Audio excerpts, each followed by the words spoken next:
Ya, Assalamualaikum warahmatullahi wabarakatuh. Sudah bisa melihat slide dan mendengar suara saya?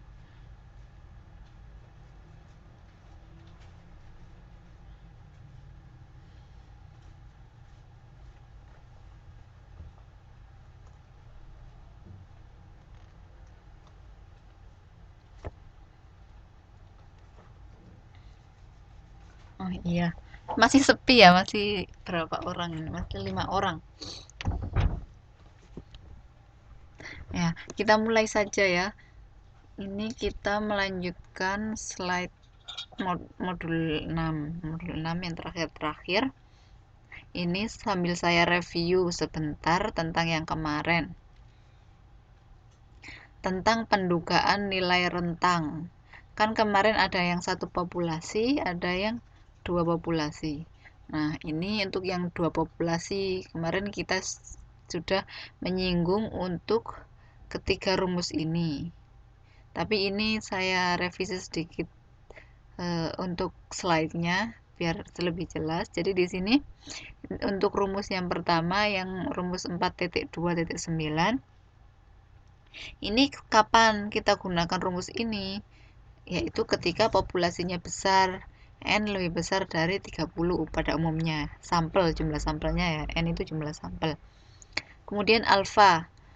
Di sini simbolnya alfa. Kita biasanya ngomongnya sigma gitu ya, tapi di sini kebetulan simbolnya alfa, jadi saya ikut ngomong alfa. Alfa atau standar deviasi populasinya diketahui. Tapi kalau dia tidak diketahui, kita beralih ke bawah ini. Kita menggunakan statistik T, bukan Z lagi.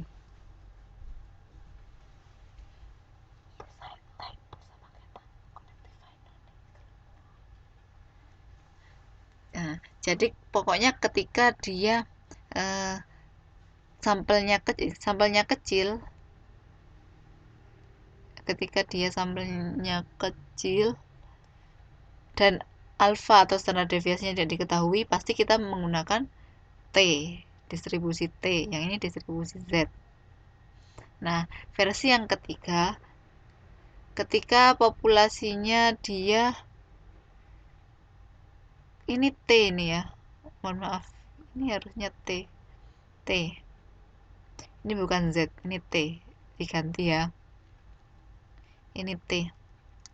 Ketika populasinya kecil, alfa atau standar deviasi populasinya tidak diketahui, dan standar deviasi populasi pertama dan kedua dianggap sama. Ini saya kurang nulisnya. Standar deviasi kedua populasi, oh benar sih. Standar deviasi dari kedua populasi, yaitu populasi yang pertama dan populasi yang kedua itu dianggap sama. Itu maka kita mengenal namanya S-pool. Kemarin sudah ada rumusnya S-pool juga kan ya. Coba dilihat di modul 6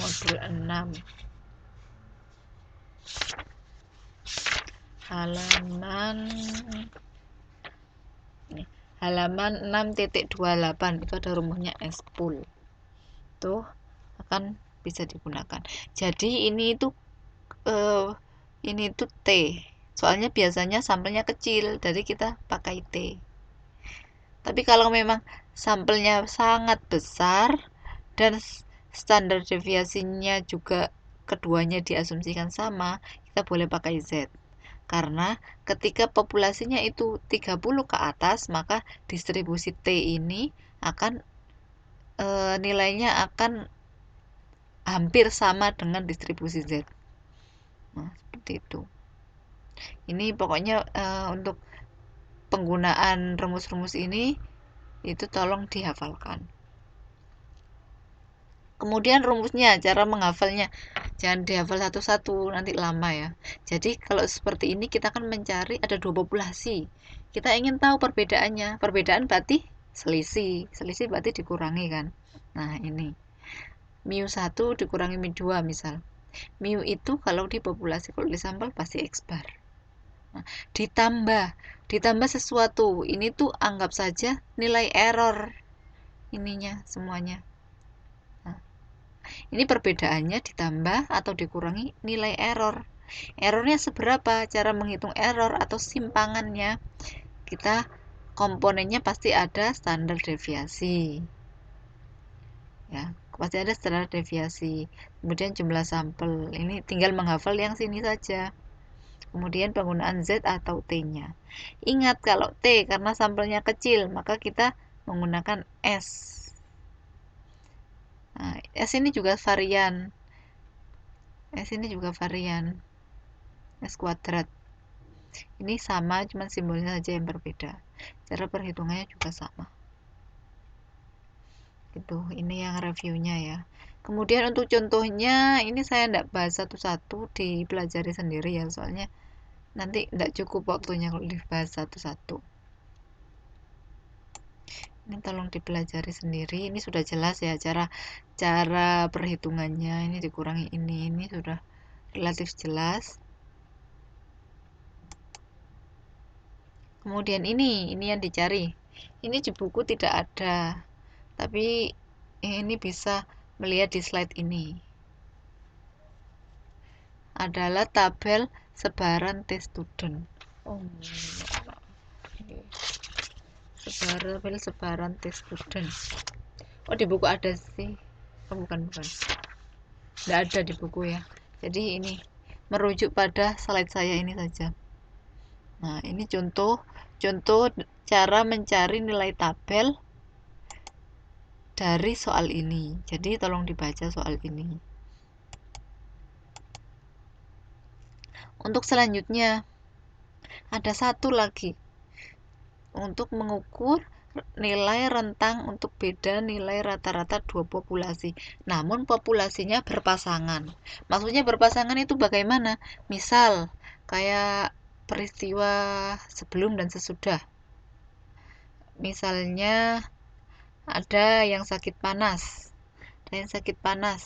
Sebelum ke dokter suhunya berapa, suhu tubuhnya berapa. Kemudian setelah ke dokter minum obat 3 hari lagi, orang yang sama yang disurvei kira-kira suhu tubuhnya jadi berapa, jadi normal atau semakin parah atau bagaimana. Itu kan berarti seperti fenomena sebelum dan sesudah. Itu berarti sampelnya berpasangan. Maksudnya berpasangan adalah orang yang disampel, orang yang kena survei itu adalah orang yang sama. Kalau yang sebelum-sebelumnya dia hanya bilang dua populasi. Misal ada dua desa A dan desa B. Masing-masing diambil 100 orang.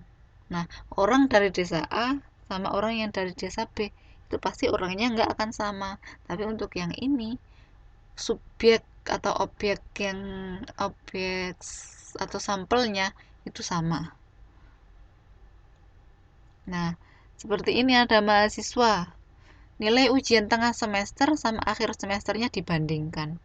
Orangnya sama. Kayak begitu. Ini cari cara penggunaannya. Kalau ada soal yang kronologinya seperti itu, maka menggunakan rumus ini. Dan ini menggunakan T, distribusi T. D itu apa? D adalah ini selisih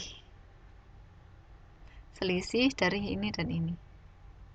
Cari selisihnya. D bar berarti seperti mencari rata-rata. Setelah mencari selisih, kemudian dijumlah dibagi jumlah komponennya. Ini seperti mencari rata-rata dari selisih. Itu D bar. SD adalah standar deviasinya N ini jumlah sampel. Standar deviasinya punya rumus sendiri. Nah, standar deviasi dari si D ini. Anggap D adalah X. Dulu kita sudah belajar bagaimana mencari atau menghitung standar deviasi dari suatu data, misal data X. Nah, ini D ini anggap seperti data D. Maka cara mencari standar deviasi atau variasinya bagaimana? Ya biasa, nilainya sendiri dikurangi rata-ratanya. D bar, itu kan rata-rata dari D. Nah, kemudian dikuadratkan, terus dibagi jumlah N-1, seperti biasa. Yang dulu ya, pernah dipelajari. Tuh. ini contoh penggunaannya, ini juga dibaca sendiri. Juga contohnya masih sama. Nah, kemudian yang terakhir, ini sebab terakhir, penduga rentang untuk proporsi populasi. Kalau yang sebelum-sebelumnya adalah untuk rata-rata populasi, yang ini untuk proporsi populasi. Proporsi itu ya semua tahu ya gimana proporsi itu. Mirip-mirip dengan peluang. Nah, di sini simbolnya P. Ini untuk sampel besar dan untuk sampel kecil. Nah, seperti ini. Untuk sampel sedang. Untuk yang sampel besar, maka rumusnya sama, nilainya sendiri, P, proporsinya. Kalau sebelumnya, ini satu sampel ya. Ini satu sampel. Kalau sebelumnya, kalau untuk mencari rentang untuk rata-rata populasi, kita pakai X bar. Tapi ketika untuk mencari rentang proporsi populasi, kita pakai proporsinya P. Nah, seperti ini. Iya, Mbak Tini.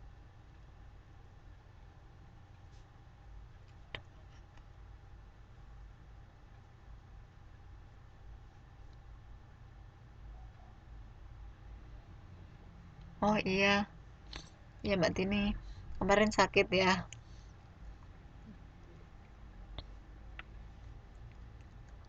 Silakan langsung mengikuti saja. Ini untuk proporsi ya. Sekarang kita membahas proporsi untuk satu populasi. Rumusnya seperti ini. P adalah proporsi. Nah, P dikali 1 min P. Ini seperti peluang ya. Ini untuk cuplikan besar, rumusnya seperti ini. Nah, untuk cuplikan sedang atau sampel yang sedang, rumusnya seperti ini. Langsung akar seperempat, ini dibuat secara umum. Akar seperempat per N. Ini untuk 95 derajat kepercayaan. Nah, untuk cuplikan kecil atau yang sampel kecil, ini diilustrasikan dengan gambar seperti ini. Untuk lebih jelasnya melihat di buku ya. Halaman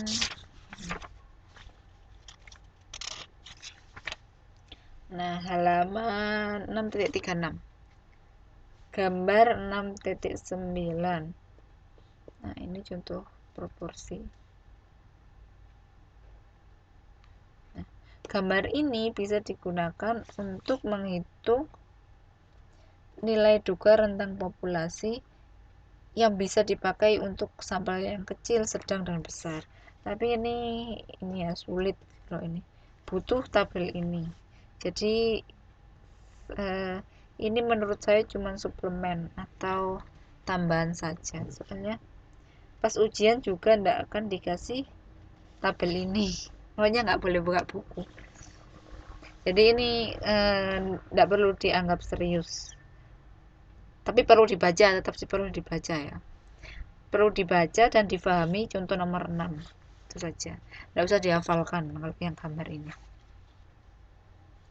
Nah, kemudian selanjutnya untuk dua populasi. Untuk sampel besar. Nah, rumusnya hampir sama ya, yang awalnya P. Karena 2, maka kita tertarik untuk membandingkan. Maka kita cari selisihnya. Nah, dapat. Ini juga hampir sama kalau yang ini tadi kan kalau yang ini tadi cuman satu sisi, tapi ketika ini membandingkan dua proporsi ditambah yang satunya. Ini P1, ini P2. Oh ya, ini kenapa 1,96? 1,96 berarti menandakan bahwa tingkat kepercayaan kita adalah 95%. Ini dicari dari Z, tabel Z ya. Coba dicari tabel Z yang hasilnya itu 0,025. Itu pasti 1,96. Kenapa 0,25? Karena 0,025 atau 2,5%, karena tingkat kepercayaan kita kan 95%, ya kan.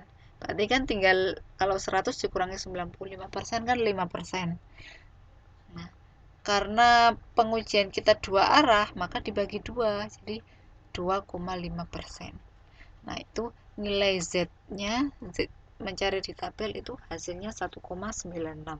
Jadi ini dihafalkan. Z untuk 0,025 adalah 1,96. Biar nggak usah lihat-lihat tabel lagi. Nah, ini contohnya, ini saya juga tidak akan membahas, sudah ada penyelesaiannya dan itu tahap per tahap sudah jelas. Nah, selesai. Jadi untuk modul ini apakah ada yang ditanyakan? Kalau tidak ada, saya lanjut ke modul 7. Saya kasih waktu 1 menit untuk bertanya.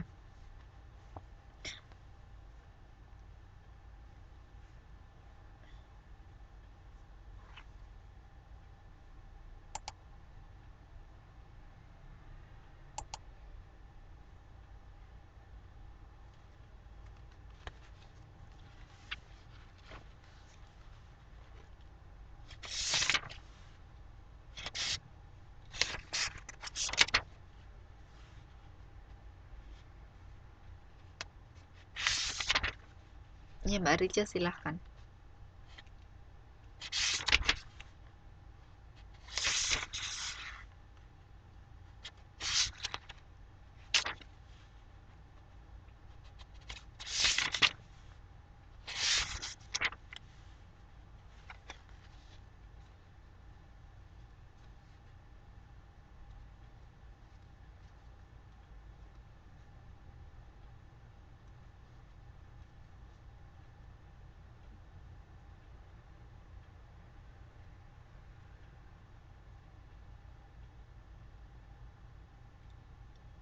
Oh, modul 5 ya.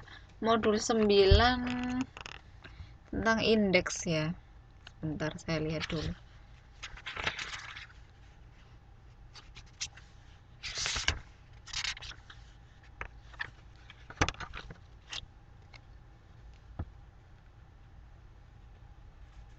Oh iya. Modul 9 sebenarnya bisa dipelajari sendiri ya. Ini tentang indeks. Kemudian ini menghitung-hitung. Ya, ya. Apa yang lain sepakat seperti Mbak Rica?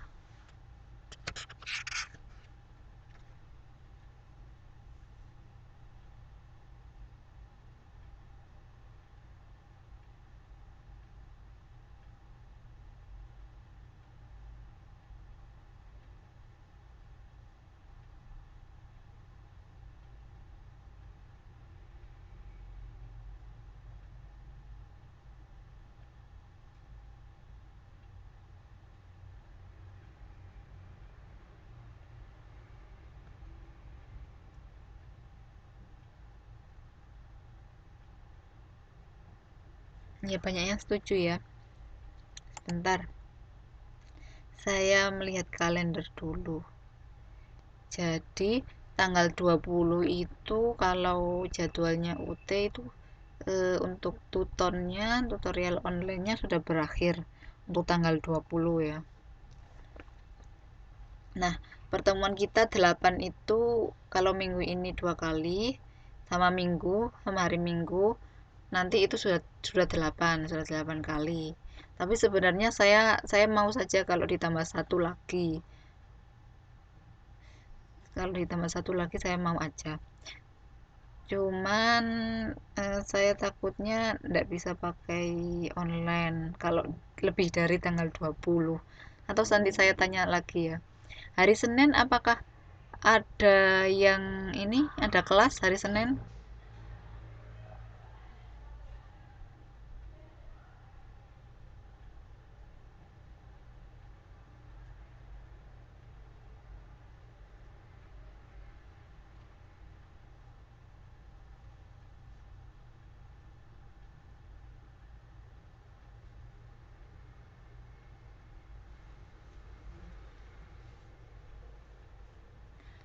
Oh, kelas ekonomi.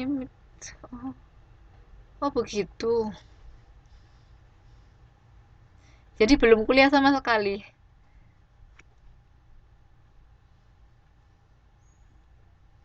Oh, gitu ya.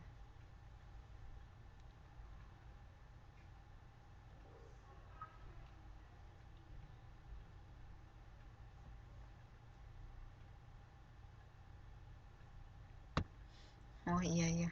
Jadi ya untuk amannya mungkin jangan Senin. Ya. Kira-kira hari apa teman-teman yang kosong? Nanti mungkin akan saya tanyakan bubble UT. Nanti kalau di atas tanggal 20 apakah masih bisa menggunakan sistem online ini? Hari Rabu. Sebentar. Oh ya boleh, saya bisa. Oke. Yang lain Rabu setuju.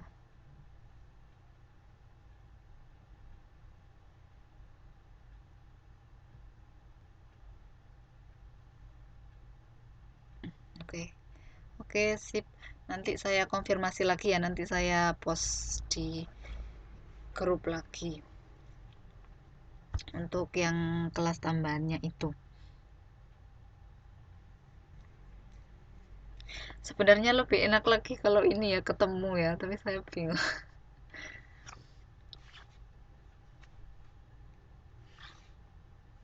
Oh, Mbak Pia ini ya harus izin dulu ya.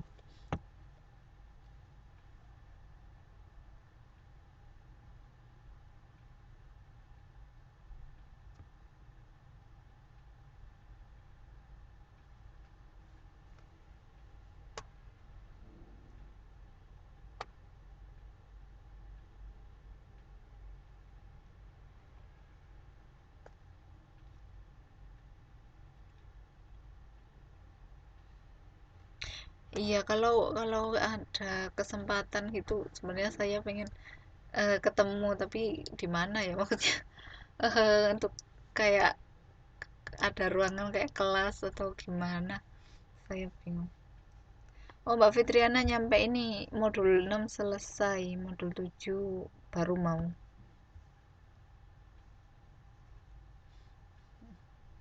Teman-teman ini semuanya di Taipei atau ada yang di luar Taipei?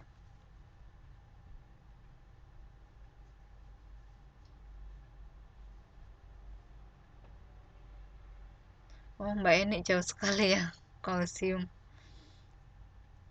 Nah, Mbak Rica juga di Rincu, di Sincu. Ya sudah, sepertinya yang paling memungkinkan adalah yang online. Tanggal 18.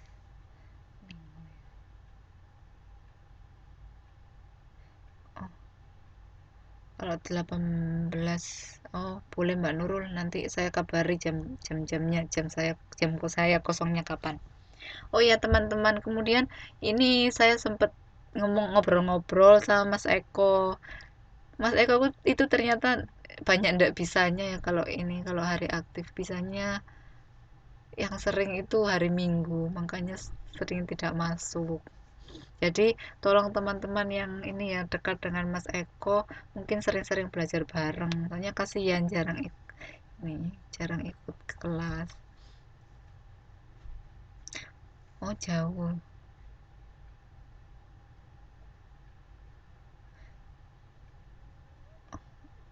Tapi ini Mas Eko sering ngomong kalau ini belajar bareng sama Mbak Nurul gitu. Mas Eko berarti bukan Taipei ya?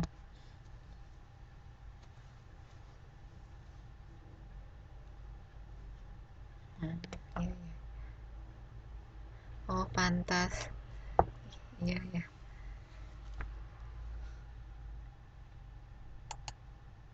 Jadi ini kesepakatannya untuk modul 5 diulang ya. Apa sekarang ya sekarang saja diulangnya biar mengerjakan PR-nya bisa atau bagaimana?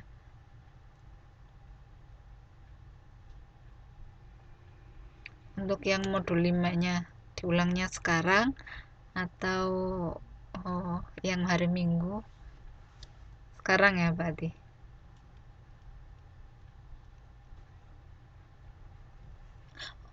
Oh ya teman-teman, ini ya nanti tugasnya tolong dikumpulkan tepat waktu tanggal 20 ya. Soalnya tanggal 23 itu batas akhir saya menyerahkan nilai. Jadi biar ada nilainya. Jadi tolong diselesaikan tanggal 20.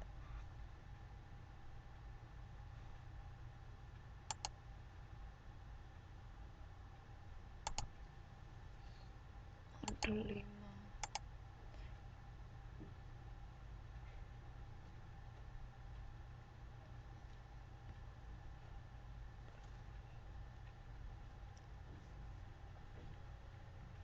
Nah, ini saya ulang lagi untuk teori sampling modul 5.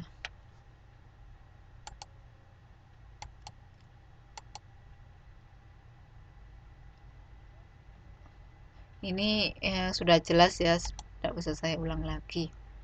Nah, ini tentang nilai harapan.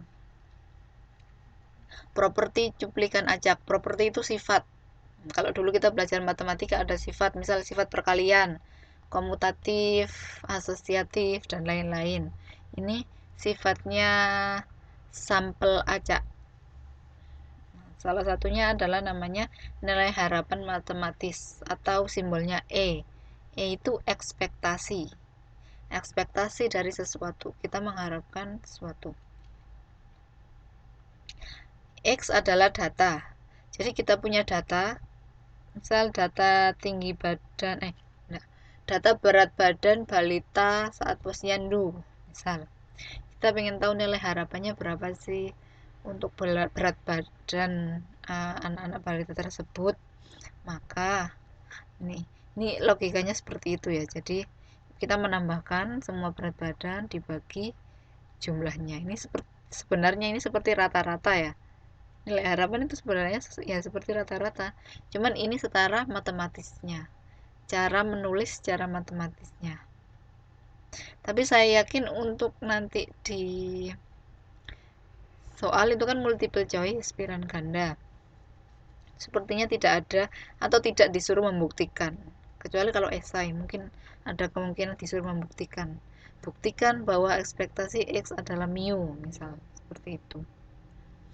Nah, tapi ini saya jelaskan secara sekilas saja. Jadi ekspektasi X itu seperti kayak rata-rata ya. Jadi ini dimasukkan, E-nya dimasukkan, masuk sini, masuk satu-satu. Semuanya dari rata-rata. Rata-ratanya mu. Nah, karena ini identik, maka mu 1 sama dengan mu 2 sama dengan semua mu. 1 mu saja. Berarti kan ini seandainya mu-nya sama dan ada sebanyak n, maka sama dengan n dikali mu. Nah, hasilnya terbukti bahwa ekspektasi X adalah mu. Di sini. Nah, begitupun untuk variansi, sama ya, langsung dimasukkan variansi X. X-nya itu apa? X-nya itu banyak per n. Kalau varians n-nya dikuadratkan. Ini yang diingat-ingat. Kalau yang tadi ekspektasi n-nya meskipun dia dikeluarkan dia tidak kuadrat, tapi kalau varians dia kuadrat n-nya. Ini juga kasusnya sama, variannya sama, makanya cuma ditulis sigma kuadrat semuanya sebanyak n. Berarti sama dengan n dikali dia sendiri. Akhirnya dapatnya ini. Seperti itu. Nah, simpangan baku. Simpangan baku atau standar deviasi adalah akar dari varians. Habis kita dapat variansnya, kita dapat standar deviasi. Ini sepertinya sudah jelas. Nah, ini yang perlu dibahas ya. Ada tinggi 1 juta orang, itu populasinya. Nah, ini datanya adalah data kelompok. Ada frekuensinya. Seperti di modul 1 atau 2 itu ya. Datanya seperti ini. Masih ingat ada frekuensi relatif. Frekuensi relatif ini didapat dari mana? 10.000 dibagi jumlah N. Dibagi 1 juta.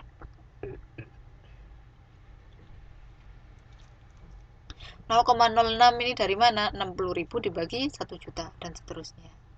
Kemudian X ini dikalikan PX ini. Sebelumnya kalau data per kelompok biasanya kan ini range ya, atau misal 50 sampai berapa, ini sampai berapa. Yang dimaksud ini adalah nilai tengahnya. Sudah belajar kan ya di modul 2. Tuh. Nilai tengahnya. Kemudian dihitung seperti ini, X min mu. Sebelumnya kita harus menghitung mu dulu atau rata-rata. Cara menghitung rata-rata bagaimana? Kayak gini. Ini ya, frekuensi relatif dikali X, nilai tengahnya. Dibagi berapa? Ini dibagi berapa, ayo? Dibagi jumlahnya. Jumlah N-nya 1 juta. Ini ditambah semua dibagi 1 juta. Dapat ini. Kemudian dapat ini, ketemu. Ini sigma kuadrat ya, ini sigma kuadrat. Nah, ini sigma saja. Yang atas sigma kuadrat. Seperti ini. Dari sini paham semua? Pak Ketua paham, Pak?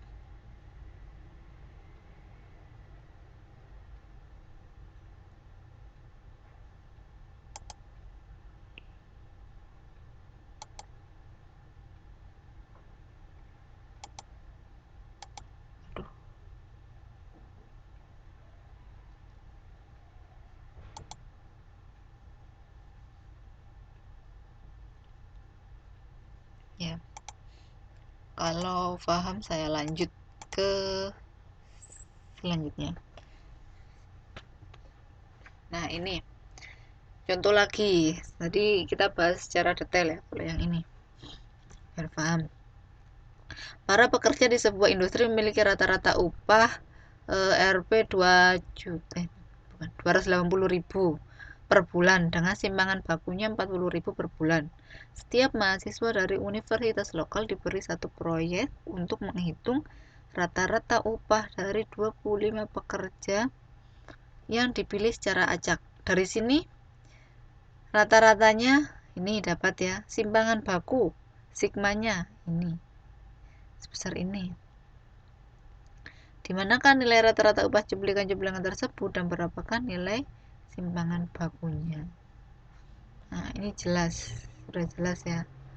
Berarti X barnya adalah ini tadi. Kemudian simpangan bakunya 40.000. Tapi yang ditanyakan apa? Simpangan baku dari rata-rata. Maka kita perlu membaginya dengan akar N. N-nya adalah sampel. Soalnya ini kan secara umum. Secara umum sebelum kita meneliti, sebelum kita mengambil 25 sampel, kita sudah dikasih tahu ini rata-ratanya seperti ini, simpangan bakunya seperti ini. Kayak begitu. Kalau rata-rata dia masih sama. Tapi kalau standar deviasi, karena kita hanya mencari 25 pekerja, maka harus dibagi dengan ini. Nah, ini ketemu standar deviasi rata-ratanya 8.000. Ini diingat-ingat lagi.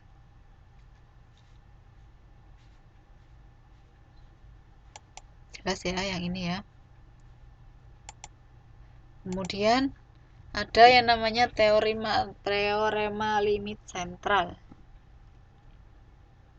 Yang bunyinya jika jumlah anggotanya diperbesar atau jika sampelnya diperbesar, sebentar.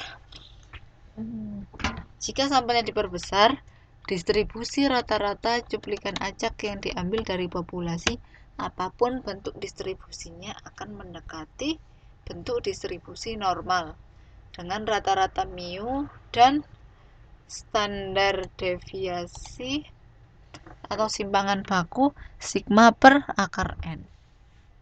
Ini diingat-ingat. Jadi intinya dari teori ini adalah setiap data sebenarnya dia memiliki distribusi sendiri-sendiri.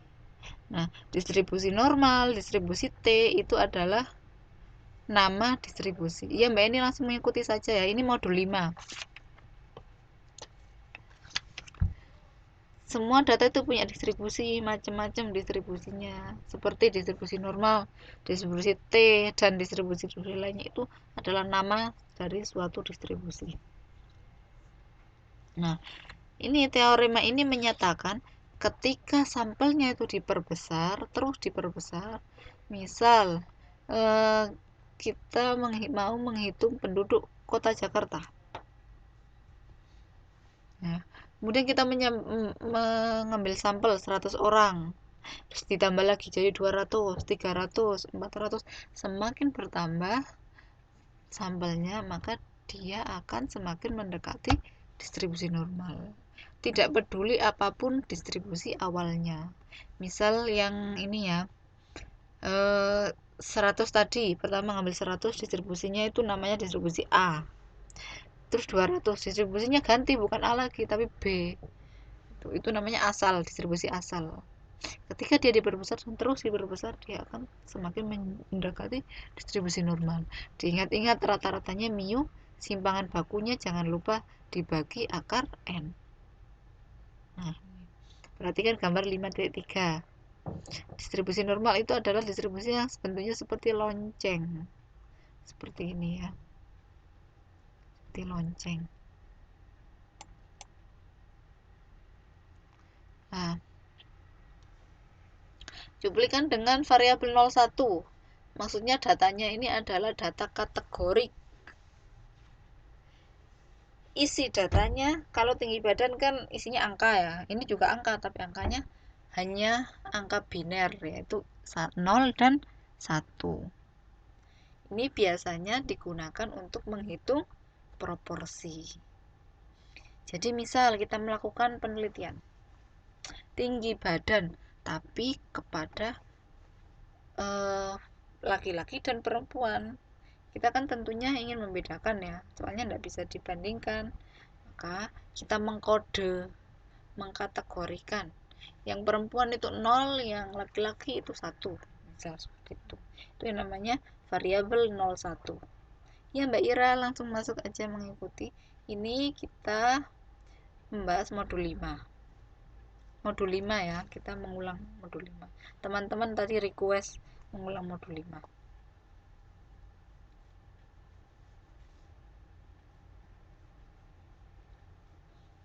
Cuplikan acak dan ukuran sampel sama bukan maksudnya? Oh, cuplikan itu sampel, Mbak Tini.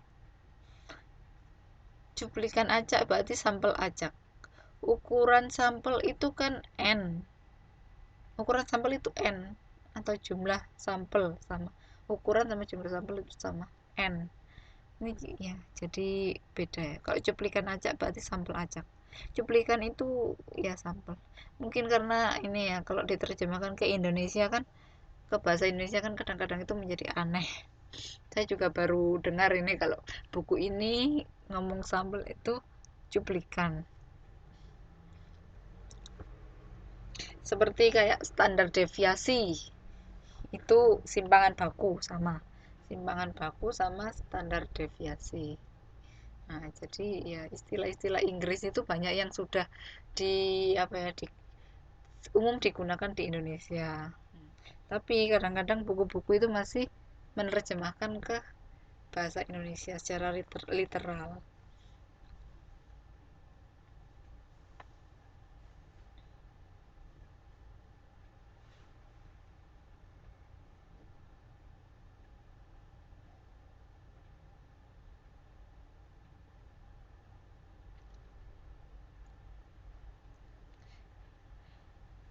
N besar tergantung di mana dulu. N besar itu kadang itu disimbolkan sebagai populasi, kalau N kecil sampel, kadang seperti itu. Tapi ada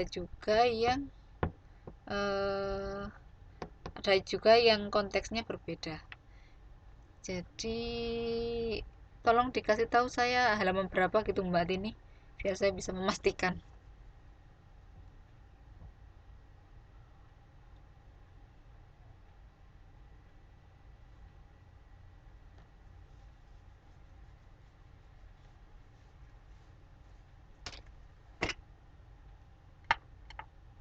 Ya, soal nomor berapa?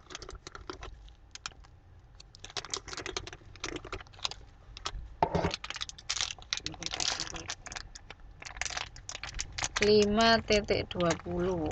Ya, selamat datang Mas Eko. Ini modul 5 Mas Eko. Tolong dibuka modul 5 ya. Alhamdulillah Mas Eko bisa ikut.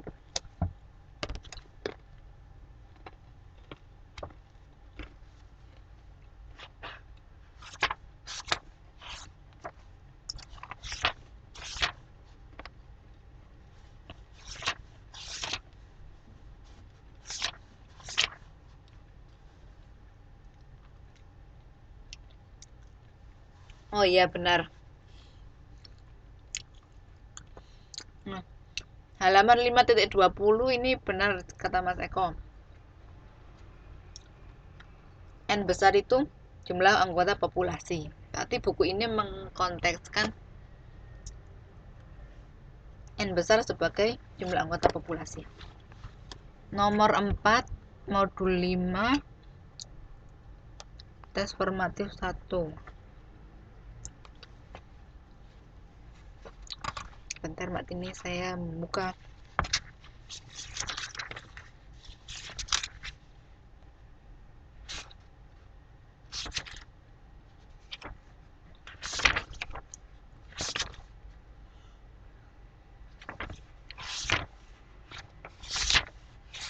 Sebentar ya Mbak Rice, saya menjawab yang Mbak Tini dulu.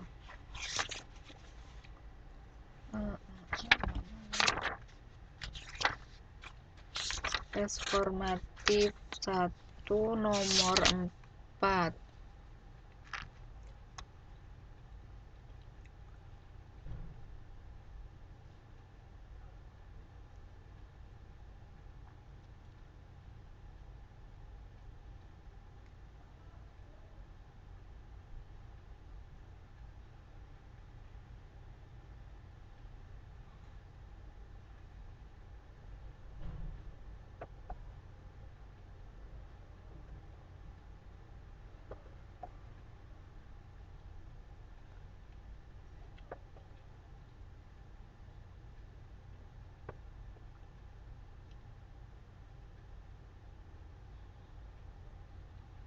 Oh iya Mbak Tini, di sini konteksnya 100 itu N besar.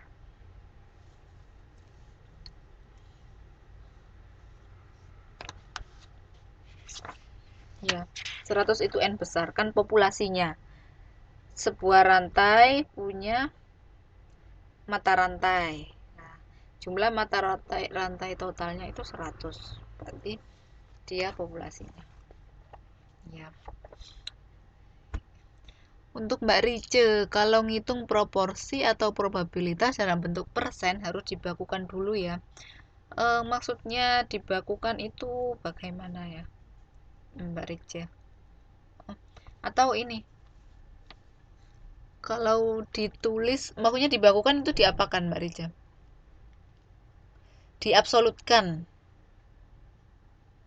atau dimutlakan atau bagaimana?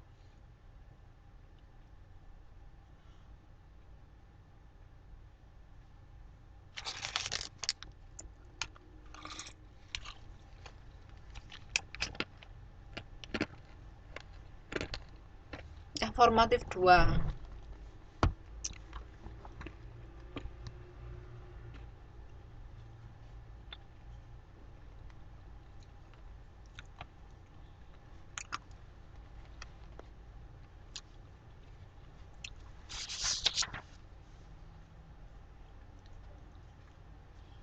Oh, ya ya ya. Saya paham.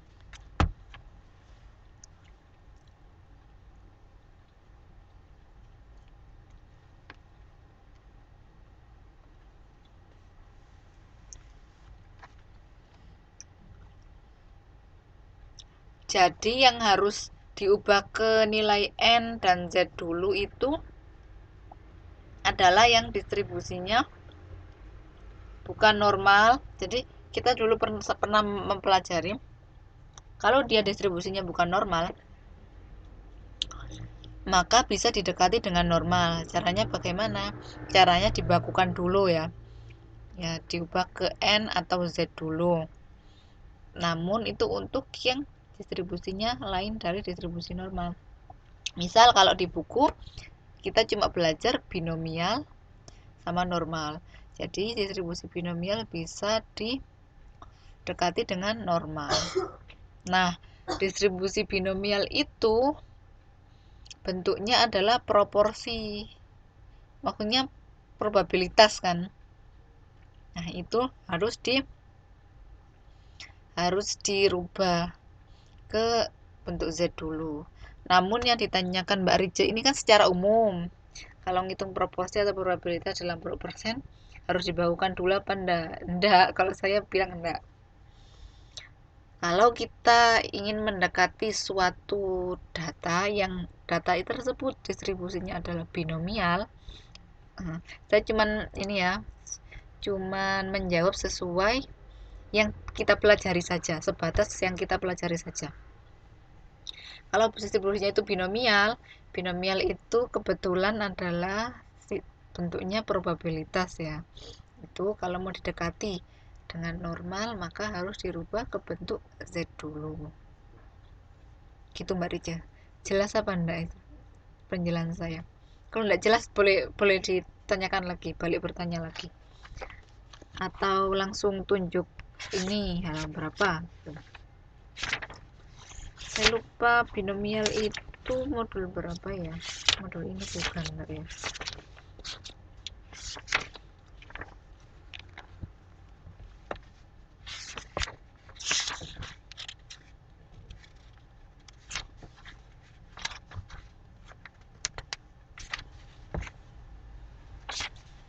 Yang lain kalau mau bertanya silakan.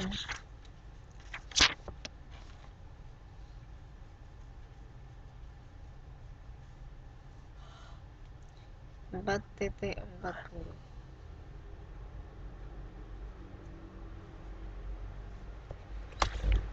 Oh ya, saya buka dulu ya 4.40. Oh iya. Terima kasih Mbak Tini, ya benar. Ini.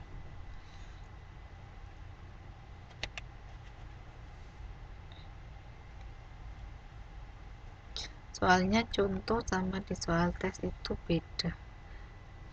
Iya. Jadi iya emang seperti itu. Jadi contoh itu pasti selalu yang mudah biar gampang diterima. Nanti soalnya itu ada improvisasinya. Biasanya seperti itu.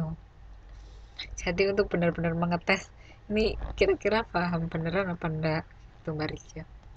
Atau mungkin ada yang sangat sulit, boleh ditanyakan yang PR-nya.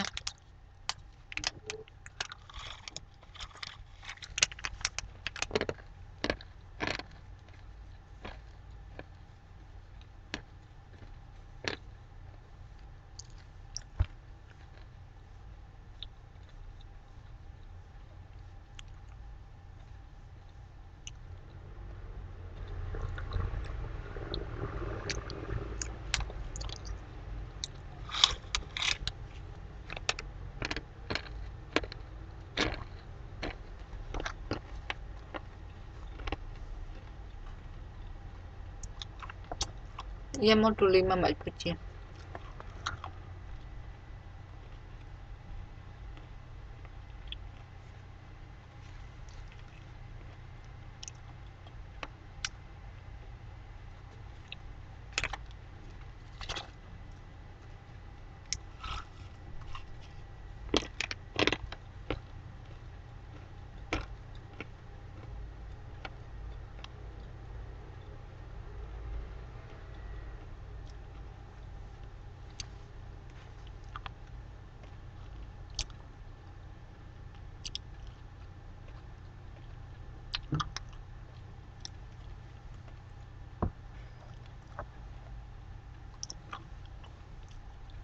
Saya menjawab ini ya Mbak Tini dulu. Soal nomor 12.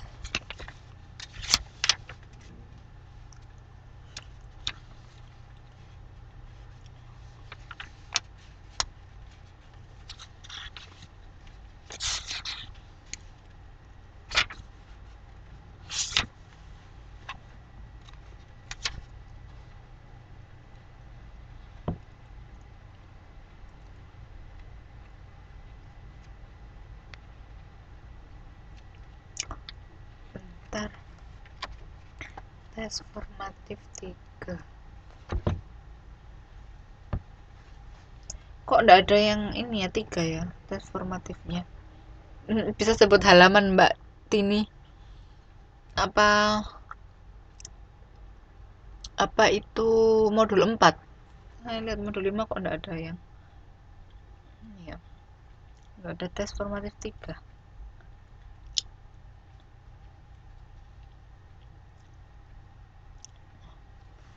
4.61 16.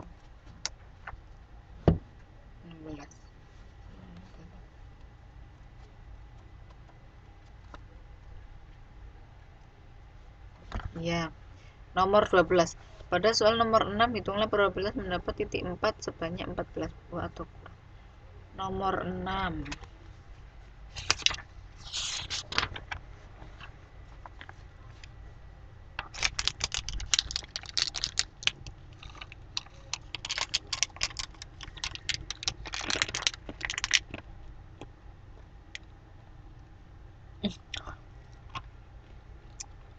Nomor 6 kan hitung C83.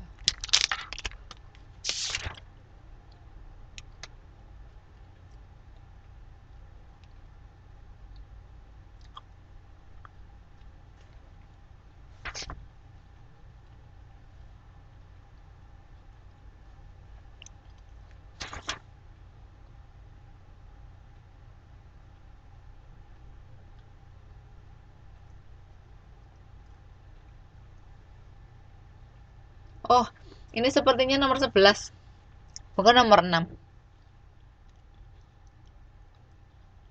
Iya benar Mbak Tini. Nomor 6 kan cuman ini ya, cuma kombinasi. Jadi rumusnya seperti itu. Ini maksudnya pada soal nomor 11. Bukan soal nomor 6. Tolong diganti ya.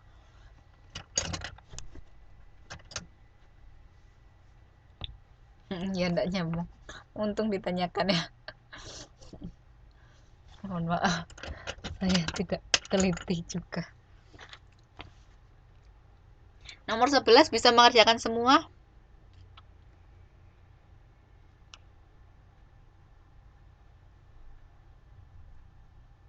Kalau ini adalah pada soal nomor 11, hitunglah probabilitas mendapatkan titik 4 sebanyak 14 buah atau kurang. Kira-kira bisa enggak? Oh, Mbak Rica masih bingung ya nomor 11. Ini pakai distribusi binomial. Ada yang bisa nomor 11? Ada yang sudah mengerjakan sampai situ? Saya, Bu.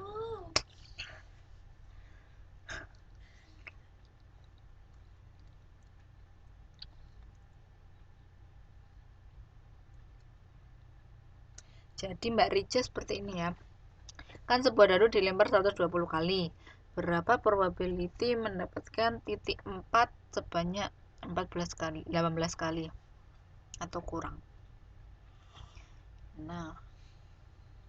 Oh, tapi ini ada perintahnya. Selesaikan dengan pendekatan kurva normal. Jadi mu-nya N kali P. Ini berarti dicari mu-nya dulu. Kemudian dicari sigmanya, standar deviasi. P-nya apa P-nya? P-nya ini adalah sebuah dadu. Berarti mendapatkan titik 4 sebanyak 18 kali atau kurang.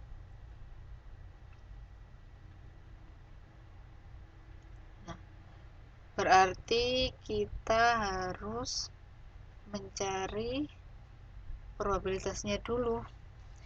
Untuk lebih jelasnya, ini saya akan kasih tahu ini merujuk pada rumus yang mana. Bentar.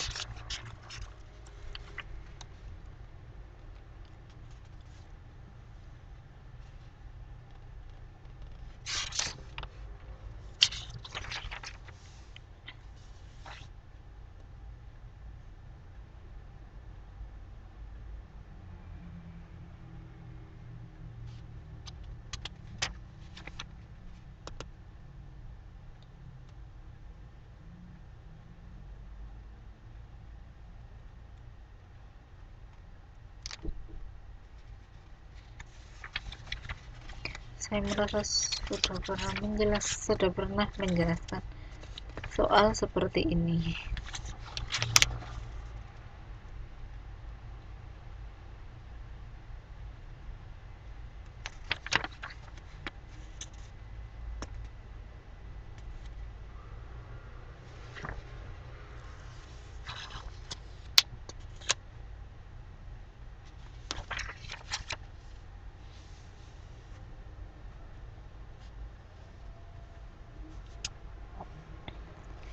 Jadi ini ilustrasinya sebenarnya seperti distribusi binomial.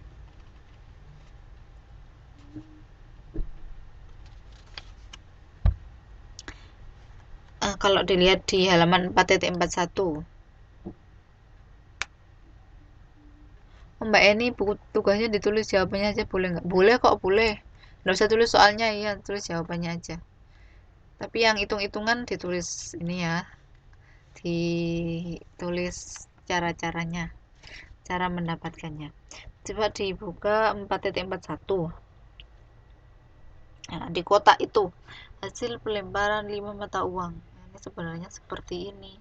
Jadi ada satu dadu dilemparnya 120 kali. Berarti N-nya 120.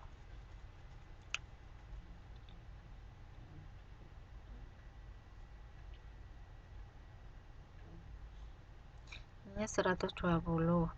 Kemudian P-nya. Kalau saya lihat dadu kan 6 ya. Berarti P-nya peluang mendapat titik 4. Peluang mendapatkan titik 4. Ini dihitung dengan rumus distribusi binomial yang ada di halaman 4.42 yang secara umum itu ya. Itu sudah diganti kan ya? Ini yang di buku kan awalnya salah. Kemudian saya suruh ganti. Sudah diganti semua kan ya? Yang rumus kotak secara umum halaman 4.42. Itu untuk mencari P-nya.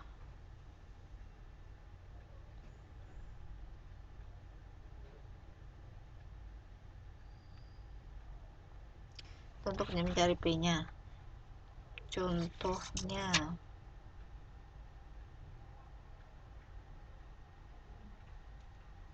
Nah, contoh 6. Itu mirip ya.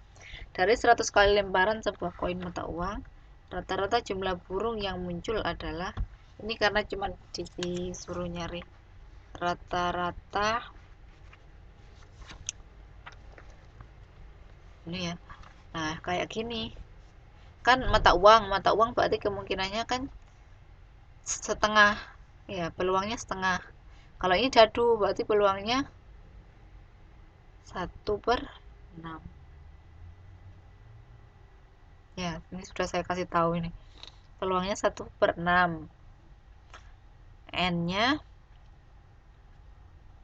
berapa? Pokoknya mencari seperti contoh 6 ini ya. Pertama mencari mu dan mencari sigma seperti contoh 6. Ya, langkah pertama untuk nomor 11. Kemudian langkah yang kedua, apa sih yang ditanyakan? Berarti P probabilitas mendapatkan titik 4 sebanyak 18 kali. Misal 4 itu adalah X, anggap X. Berarti kita mencari P X lebih besar dari 18. Oh, sebentar. Berapa titik 4 sebanyak 18 kali atau kurang. Berarti probabilitas X kurang dari sama dengan 18. Kan kita pengen tahu probabilitasnya dia dapatnya itu mulai 1 sampai 18. Maka probabilitas PX kurang dari sama dengan 18. Dari sini sudah ada yang paham?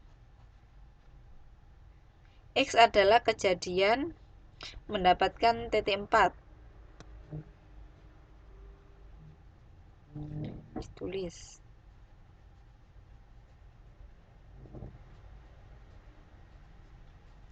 Nah, kita ingin tahu yang sebanyak 18 kali atau kurang dari 18. Berarti PX kurang dari sama dengan 18. Nah, ini masuk ke rumus distribusi normal. Seperti contoh nomor, saya carikan.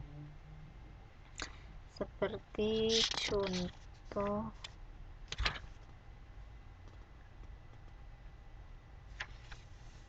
nomor ini.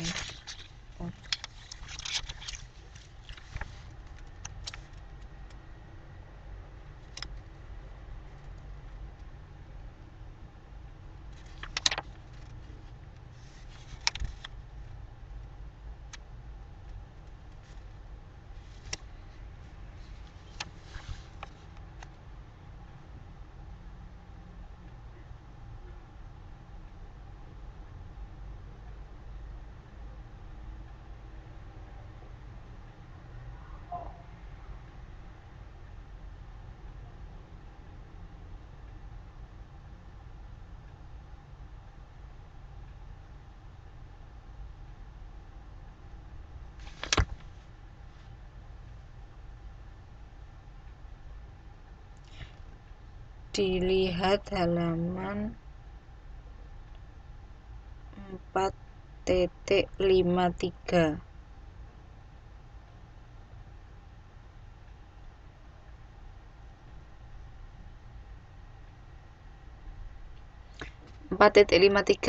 Dilihat yang ini ada equation, untuk ada persamaan, itu ada persamaan PR X lebih besar dari sama dengan 61. Nah, caranya seperti ini. Kalau kita kalau versi yang nomor 11 tadi ya, PR X kurang dari sama dengan 18. Rumusnya sama seperti ini. Berarti kita membuat PR X min mu. Mu-nya tadi sudah dihitung ya. Per sigma. Ini sudah dihitung. Kurang dari sama dengan berapa ya berarti? 18 dikurangi 0,5. 17,5 min X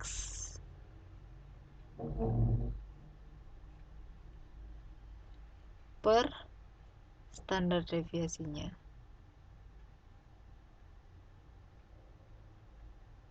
Nah, X-nya ini diisi apa? X-nya ini mu.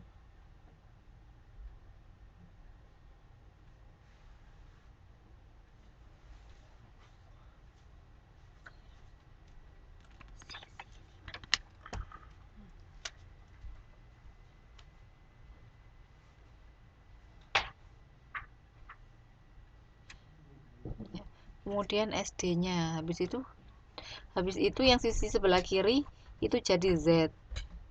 Nah, nanti P Z kurang dari sama dengan, nanti akan dapatkan suatu angka, kemudian dicari di tabel distribusi normal. Kira-kira saya beri clue seperti itu bisa mengerjakan enggak, Mbak Rikce?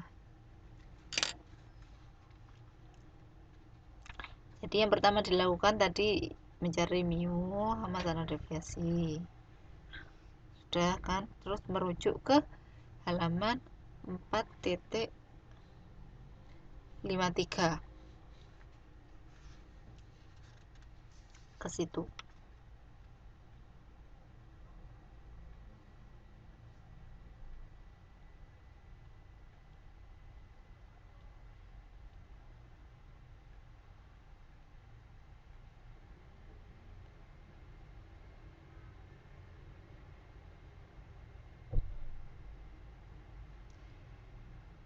Kalau teman-teman kira-kira menjawab kan, bisa menjawab, kemudian ternyata jawabannya beda sama yang kunci jawaban di tes formatif.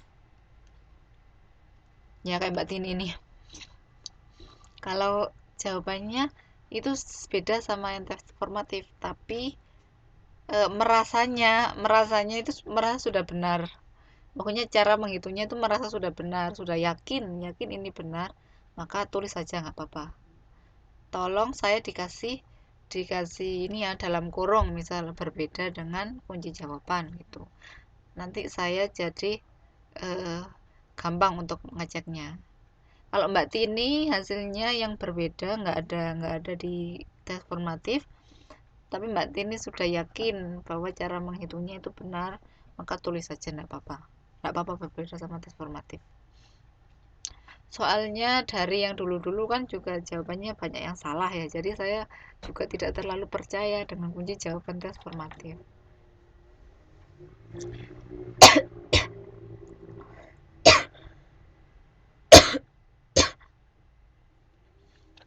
Iya, jadi saya tidak terlalu percaya dengan ini buku ya, untuk kuncinya. Jadi teman-teman pede saja dengan apa yang sudah dikerjakan.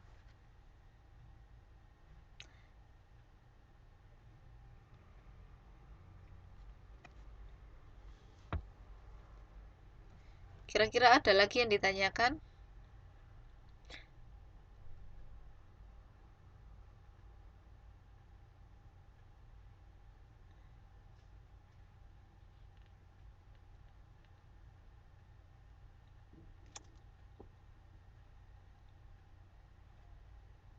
Untuk yang tugas dulu modul 1 dan 2 itu sudah banyak yang bisa menurut saya. Mungkin ada yang masih ada yang salah atau apa, tapi keseluruhan semuanya saya lihat sudah pada bisa untuk menghitung modul 1 dan modul 2 dan modul 3.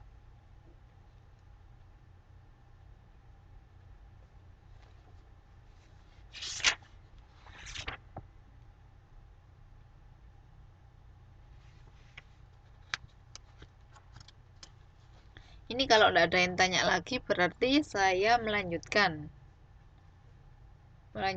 ini menerangkan modul 5.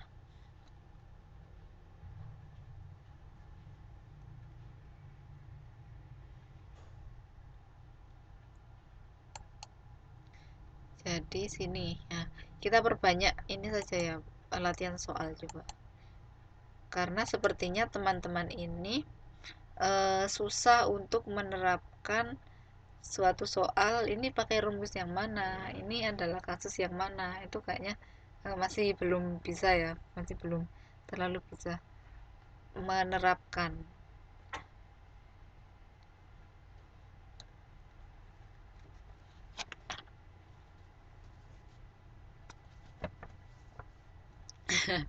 Iya, rumusnya banyak sekali, tapi nanti lama-lama nanti suka sama rumus. Seperti saya kan jurusannya kan ini ya, statistik, jadi tiap hari tuh ya rumus saja yang dipelajari, tapi lama-lama juga enaknya itu ketika kita itu tahu sebenarnya logika dari rumus ini itu apa, itu nanti akan gampang untuk menghafal.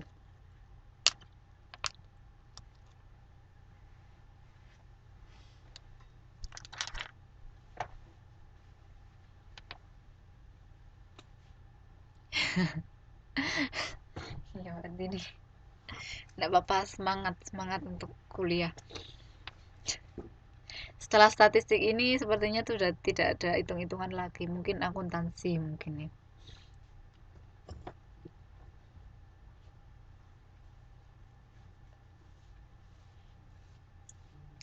Nah, saya lanjutkan. Jadi untuk variabel 01 rata-rata populasi itu adalah proporsi, karena variabelnya 01 maka tidak bisa dihitung seperti yang biasa yang data itu, maka hitungnya pakai proporsi. Simpangan bakunya, nah ini sebenarnya mirip ya, misal ini akar, ini pi, berarti pi dikali 1 min pi. Ini sering kan kita lihat akar P kali Q kan 1 min P. Nah, ini sebenarnya sudah familiar sekali rumus ini kepada kita.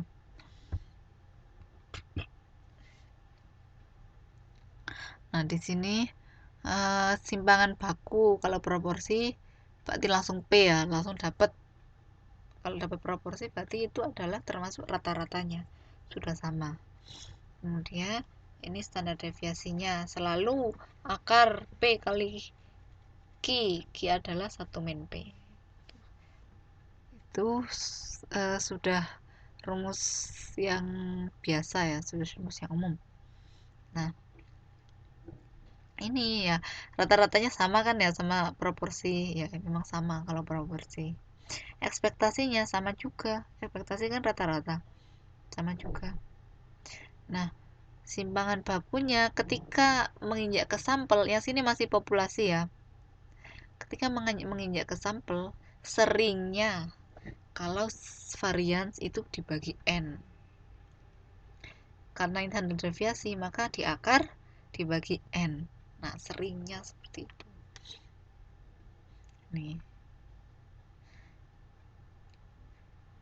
Kenapa? Jadi logikanya, ketika kita sudah tahu simpangan baku populasi, terus kita menggunakan data sampel yang tidak penuh sepopulasi, yang datanya cuma terbatas, maka hendaknya datanya itu diperhitungkan. Jadi semakin banyak data, nanti si standar deviasinya semakin mendekati nilai yang sebenarnya. Jadi logikanya seperti itu.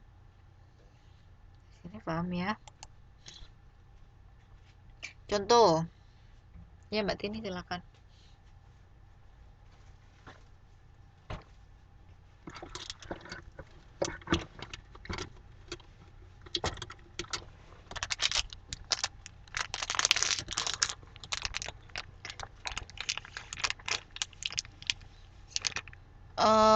Anggap bahwa proporsi pendukung partai surga dalam suatu negara adalah 56%. Berapa besar probabilitas bahwa cuplikan sebesar 50 orang diinginkan paling sedikit 60% adalah pendukung partai surga? Nah, ini langsung diarahkan ke distribusi normal. Ini langsung diarahkan. Nah, contoh ini juga mirip sama yang saya contohkan tadi ya, yang halaman berapa tadi itu. Mirip kan ya? Ini untuk mendekatkan sesuatu ke distribusi normal. Nah, mirip seperti itu. Tapi ini konteksnya proporsi. Yang tadi konteksnya adalah rata-rata. Nah, di sini langsung saja kita ingin tahu yang proporsinya lebih besar dari 60%. Nah, ini cara menerjemahkan. Memperoleh paling sedikit 60%. Nah, berarti kalau dibahasakan matematis, ini apa? Lebih besar, kurang dari, atau lebih besar sama dengan, kurang dari sama dengan. Ini harus tahu ya. Paling sedikit 60%. Berarti artinya lebih besar sama dengan 60%. Nah, seperti itu. Atau seperti yang tadi, 60% atau kurang, berarti kurang dari sama dengan 60%. Nah, ini harus benar juga cara menerjemahkan kata-kata ke simbol matematisnya. Apalagi ya, kadang-kadang ada gini juga, lebih besar dari, kalau lebih besar dari itu sudah jelas ya. Ya, paling tidak 60%. Nah, partai tersebut, berapa peluang partai tersebut mendapatkan suara paling tidak 60%. Berarti 60% ke atas. Itu sama kayak gitu. Berarti lebih besar sama dengan 60%. Nah, untuk perhitungannya, karena ini didekati dengan normal, caranya dibakukan sininya ya. Kedua belah pihak dibakukan. Cara membakukan gampang kan, dikurangi mu-nya dibagi standar deviasinya. Jadi deh ini ya kan, mu ini dikurangi mu dibagi standar deviasi. Ini 0,60 dari mana? Ini P lebih besar dari sama dengan 60, K 0,6, karena adalah proporsi 60% kan, 60% dari 0,6 dikurangi 0,56. 0,56 itu adalah rata-ratanya, terus dibagi standar deviasi, ketemu akhirnya. Kemudian dicari di tabel Z. Ya Mbak Tini, kalau hasil dari probabilitas Z lebih besar dari kurang min 2. Lihat tabel kurvanya bagaimana. Oh ya. Ini kalau saya tidak salah ini ada salahnya dulu ya. Sudah disuruh membetulkan ya. Ini hasilnya adalah 0,57 ya. Sebentar. Ini 0,57. Sepertinya dulu ya. Bila dihitung dengan koreksi, ini dapatkan nilai probabilitas sebesar 0,334 ini ya. Mbak Eni bertanya, ini dari mana? Saya lihat tabel saya dulu. Tabel normal ada di halaman 6.47. Nah, itu terima kasih Mbak Eni dibantu. Saya dibantu. Ini salah ini ya. Ini 0,07, hasilnya ini adalah 0,57. Ini 0,07, ini 0,57. Saya rasa sudah diganti semua dulu ya. Nah, berarti kita mencari PR Z lebih besar dari 0,57. Sebentar Mbak Tini, Z lebih besar dari min 2.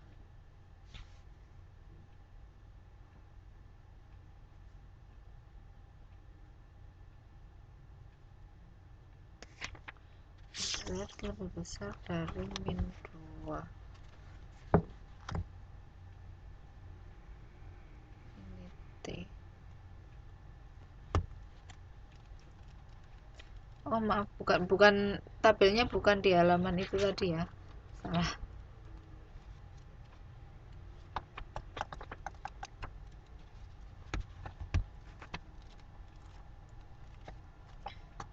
Bentar.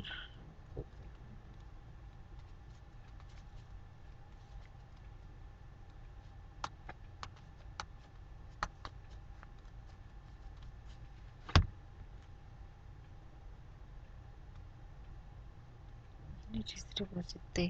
Untuk tabel yang 6.47 itu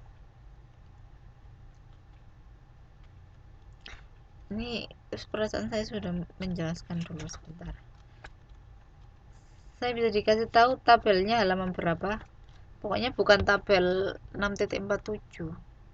Itu tabel distribusi T. Sebentar. 0, oh iya maaf. Tabelnya benar 6.47. Saya salah lihat. Nah, kita mencari 0,57. Berarti 0,57. 0,2157. Tapi karena ini adalah lebih besar, maka ini ya, tabelnya bisa dilihat yang diarsir hanya separuh ya, dari wilayah 0 sampai Z. Sedangkan kita ingin mencari Z lebih besar dari 0,57. Z lebih besar dari 0,57 itu bisa dicari, kalau saya lebih gampangnya, segala yang lebih besar dari itu akan saya rubah menjadi kurang dari. Itu lebih enaknya. Atau kalau dari sini ya, kita mencari Z-nya, dilihat yang halaman 6.47, dilihat gambarnya.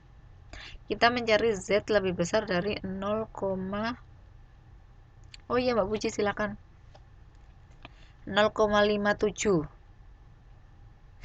Z-nya diganti 0,57. Berarti kita mencari wilayah yang sebelah kanan itu ya, yang putih sebelah kanan, yang kecil itu.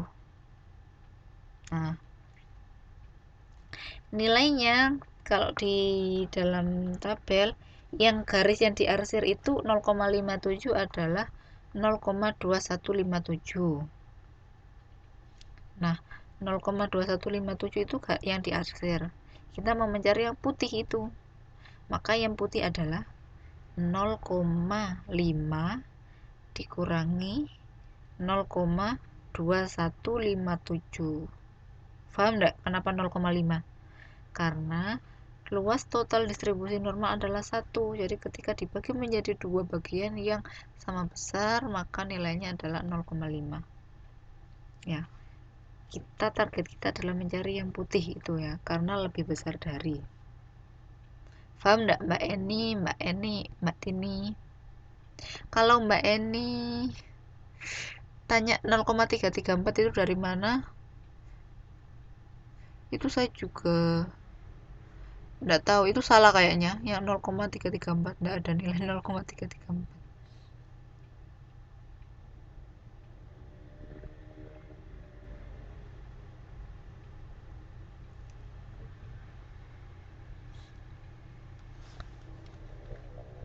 Ya, Mbak Tini, alhamdulillah sudah paham. Yang lainnya bagaimana selain Mbak Tini?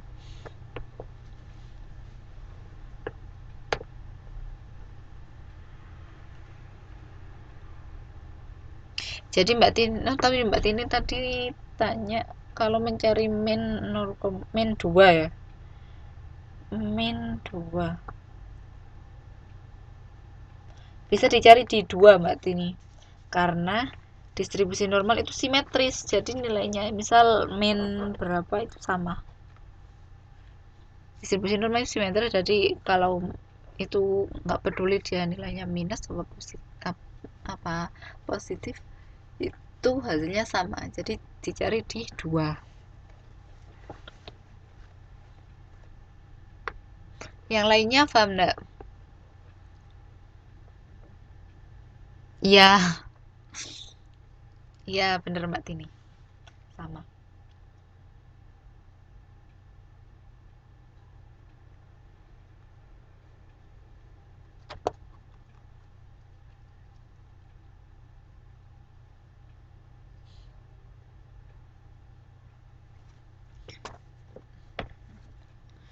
Nah, gitu. Sudah bisa membaca tabel normal semua ya. Jadi ya, pokoknya hati-hati melihat kurva yang di atas itu sebagai ilustrasi.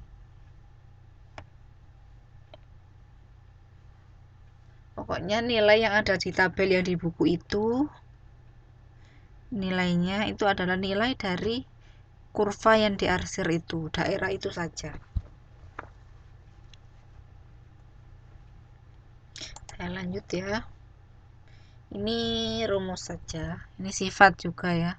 Yang saya terangkan dulu, kalau ada variabel AX tambah BY, variabel randomnya adalah atau variabel acaknya ini adalah X dan Y, yang A sama B itu konstan, maka kalau varians konstannya keluar dikuadratkan, sama kayak tadi. Pokoknya varians konstannya keluar dikuadratkan, ini juga, dan ada nilai covariance-nya 2 dikali A atau dikali konstannya dikali covariance dari keduanya. Nah, dari sini n-nya ini jelas ya, n besar dan n kecil. Ini perbedaannya apa? Nah, bentuk distribusi rata-rata cuplikan jenis ini juga mendekati normal bila anggotanya cukup besar. Jadi ya tadi kan membuktikan teorema tadi ya.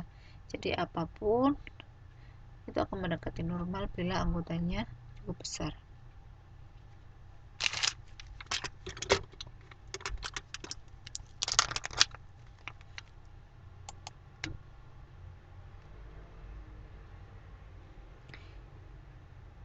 Atau oh ya, ini ya Mbak Rica silakan.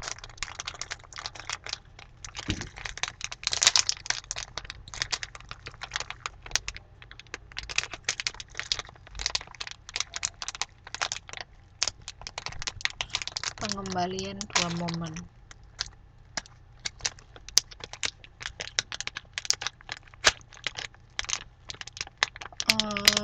Dua momen Momen dalam hal ini itu artinya apa ya, Mbak? Ini kurang jelas. Dua momen. Kata-kata ini dapat dari mana, Mbak Rizky?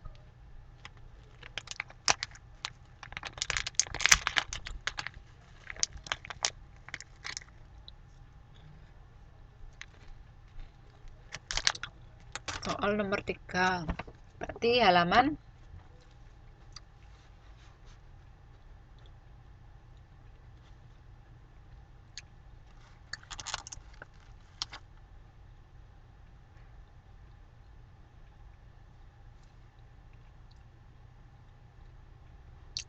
soal nomor 3 modul 5 ya. Modul berapa?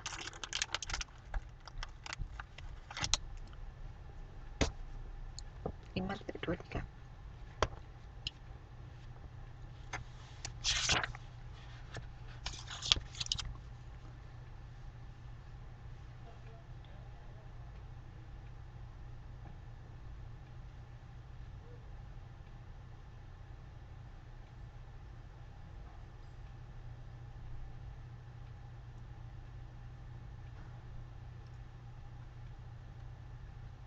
Soal nomor 1. Oh, 1.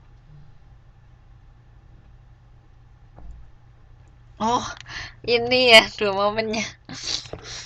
Oh iya, maaf. Ini maksudnya seperti ini. Jadi momen di dalam statistik atau di dalam matematika itu ada namanya momen. Momen pertama, momen kedua, momen ketiga, dan seterusnya. Nah, momen pertama itu adalah rata-rata atau mu. Momen kedua itu adalah varians.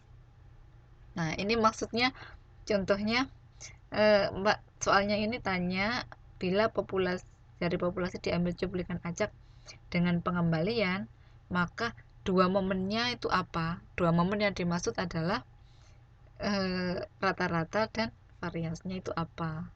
Gitu, Mbak Rizya. Jadi sama kayak gini, soalnya jadi kayak gini. Pada contoh 6, bila dari populasi diambil cuplikan acak dengan pengembalian, maka rata-rata dan variasinya adalah gitu. Diganti seperti itu.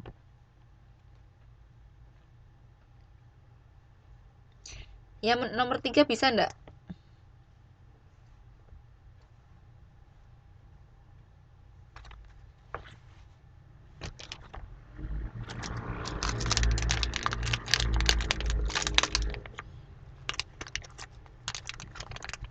Yang lain juga paham ya? Yang ditanyakan untuk nomor 1 itu. Yang dimaksud dua momen itu adalah rata-rata dan varians.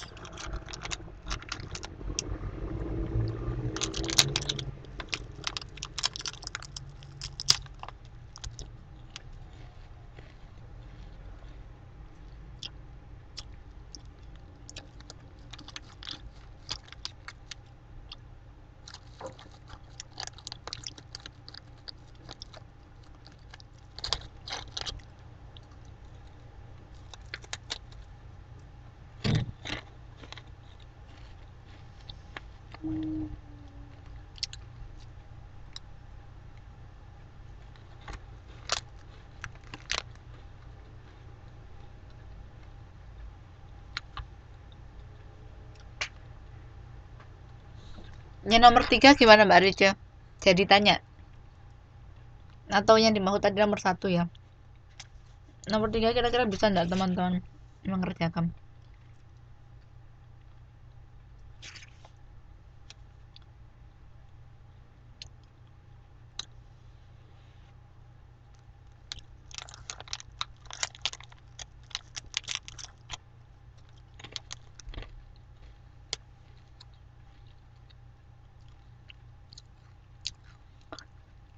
Jadi begitu ya.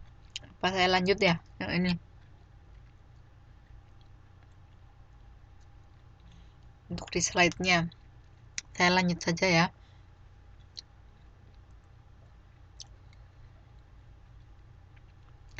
Jadi ini yang ini gampang. Tanpa pengembalian. yang tanpa pengembalian memang sedikit gampang daripada yang dengan pengembalian. Nah, ini kebetulan contohnya gampang. Sebuah populasi memiliki anggotanya ini. Nah, kita ingin mengambil sesuatu dengan anggotanya 2 buah, diambil tanpa pengembalian. Ya, tinggal mencari kombinasinya aja, kemungkinan yang muncul apa. Tuh, gampang ya yang ini. Nah, langsung dimasukkan, ini rata-ratanya. Ini rata-ratanya juga yang dulu pernah kita pelajari.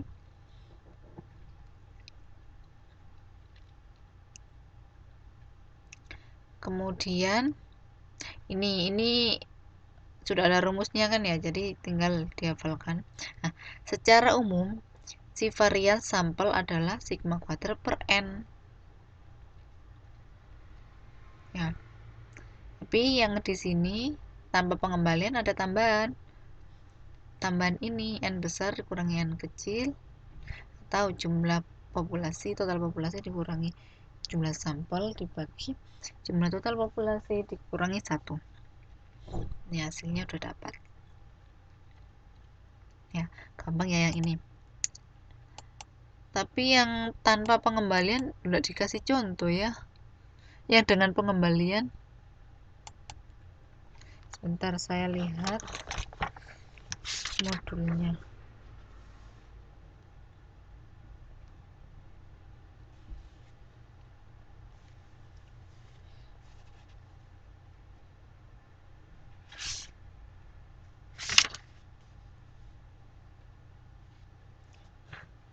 Iya, modulnya ternyata yang dipelajari cuman yang tidak dengan pengembalian.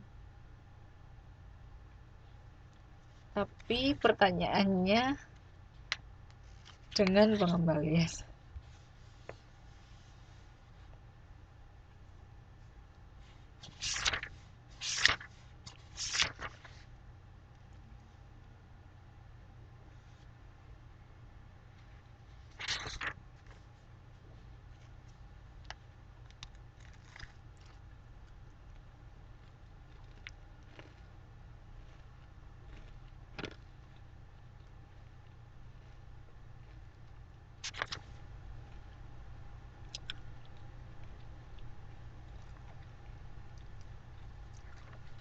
Ya, Mbak Reja sebentar.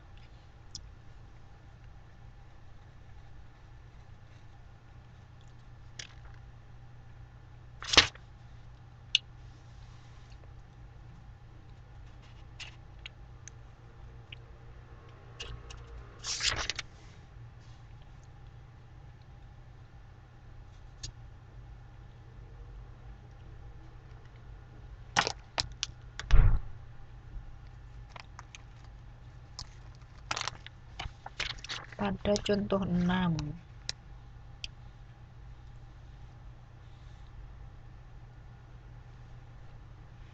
Nah, kalau ketika dia tanpa pengembalian, maka n-nya itu akan berubah-ubah.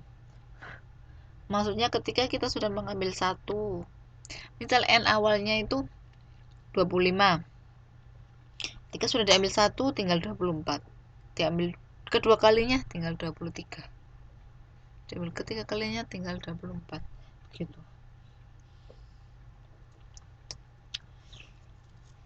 Nah, kalau gitu logikanya.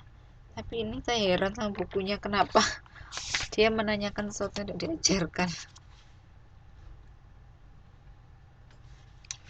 Atau yang dengan pengembalian.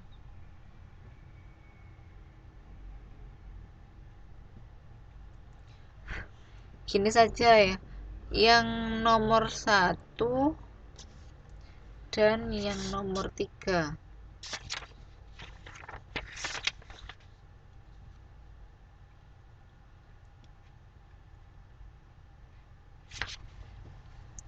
Nomor 1 dan nomor 3 soalnya diganti tanpa pengembalian, gitu aja. Nanti saya sendiri yang ini, yang menentukan jawaban mana yang benar. Ya, soalnya kan kita nggak disuruh melajari, soalnya semakin rumit kalau yang dengan pengembalian, nanti ada rumusnya lagi karena tidak diajarkan, jadi seharusnya dia tidak ditanyakan. Yang nomor 1 diganti saja ya, jadi diambil cuplikan ajak dengan tanpa pengembalian. Nah, yang nomor 3 ini sebentar.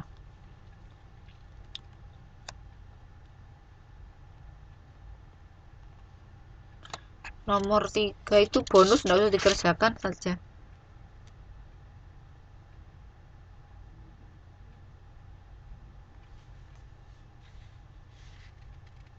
Nomor 4 ini berarti iya.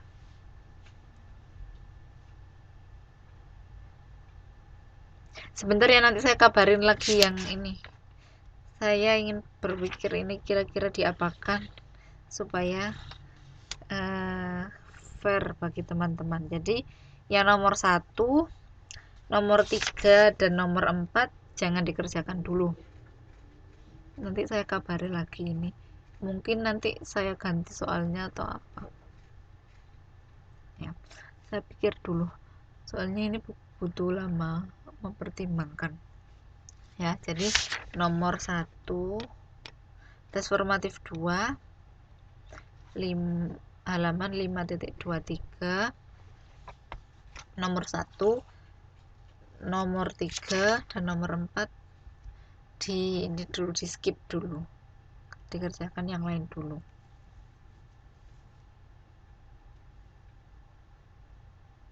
Soalnya enggak diajari.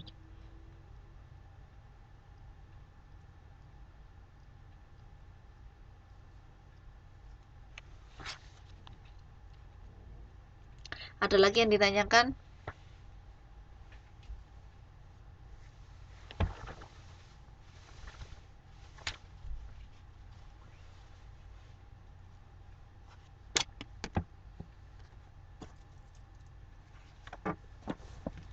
Ya, ini modul 5-nya juga sudah berakhir. Waktunya tinggal 30 menit lagi. Kira-kira teman-teman bagaimana ini? Ada yang ditanyakan, nanti saya jawab kalau yang soal, tapi kalau udah tidak ada yang ditanyakan, gimana kalau kita lanjut ke modul selanjutnya tentang estimasi hipotesis. Ini pembahasannya juga lama nih, modul 7 cukup lama.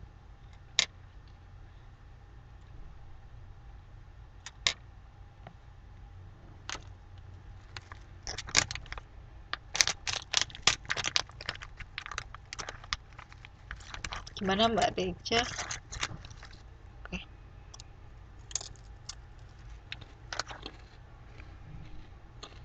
Oke.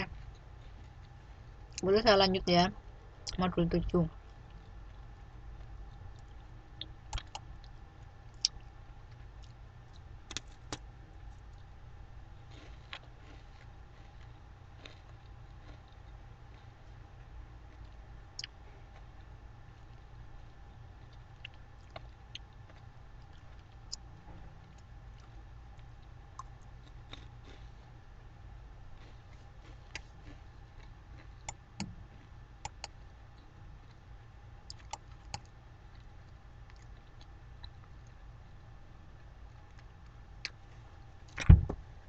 Ambil dibuka modulnya.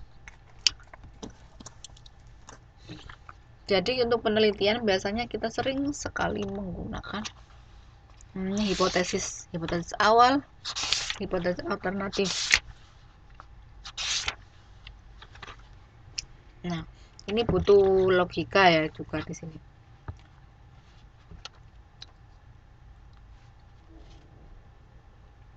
Pengertian hipotesis. Hipotesis itu adalah sesuatu yang ingin diuji kebenarannya dalam sebuah penelitian.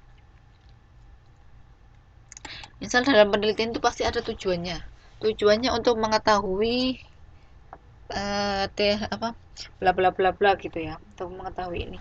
Hipotesisnya apa? Dugaan kita awalnya apa?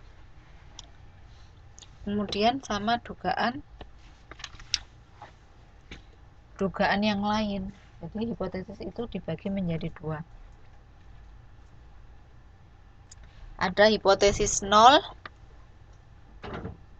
simbolnya kalau di buku H0, dan juga ada hipotesis alternatif atau HA. Ilustrasinya, seorang manajer perusahaan rokok hisap ingin mengetahui apakah perlu untuk membedakan gaji karyawan laki-laki dengan karyawan wanita. Nah, ini dia pengen tahu beda apa enggak sih yang wanita sama yang pria. Karena kita ingin mengetahui, maka tujuan itu ditaruh di hipotesis alternatif.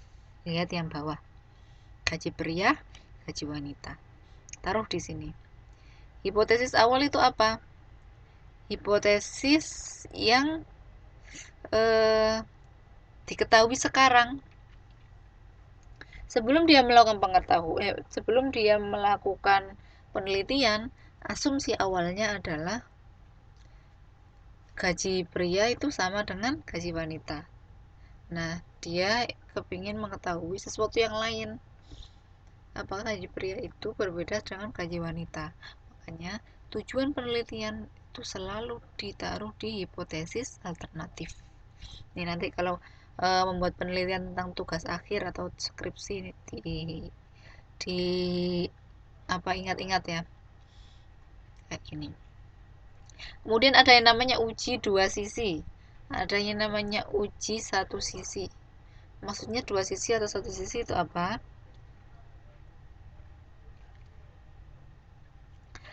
Uji dua sisi itu adalah hipotesis alternatifnya bisa seperti ini. Bisa gaji perempuan kurang dari gaji wanita. Dan bisa juga gaji pria kurang dari gaji wanita, dan gaji pria lebih besar dari gaji wanita. Atau lebih simpelnya, yang sering digunakan dalam riset-riset adalah gaji pria tidak sama dengan gaji wanita. Nah, tidak sama dengan itu kan berarti dua sisi, bisa sisi yang kiri atau bisa sisi yang kanan. Kalau satu sisi, berarti kita hanya menguji ini saja. Hipotesis alternatifnya ini. Atau hipotesis alternatifnya ini. Diuji sendiri-sendiri. Melakukan pengujiannya adalah sendiri-sendiri. Cara mengetahui ini enaknya menggunakan atau cocoknya menggunakan uji dua sisi atau satu sisi itu bagaimana? Caranya biasanya kalau orang yang mau riset itu kan survei ke lapangan dulu, maksudnya tanya-tanya orang atau apa kira-kira pada umumnya yang paling memungkinkan itu apa ya, misal dalam konteks gaji ini ya, gaji perempuan dan gaji laki-laki, kira-kira kalau teman-teman jadi peneliti, kalau misal disuruh melakukan uji satu sisi, yang dipilih yang mana? Yang GP kurang dari GW atau GP lebih besar dari GW? Kira-kira yang apa? Yang lebih make sense atau lebih rasional. Lebih rasional yang biasanya terjadi di masyarakat itu yang mana?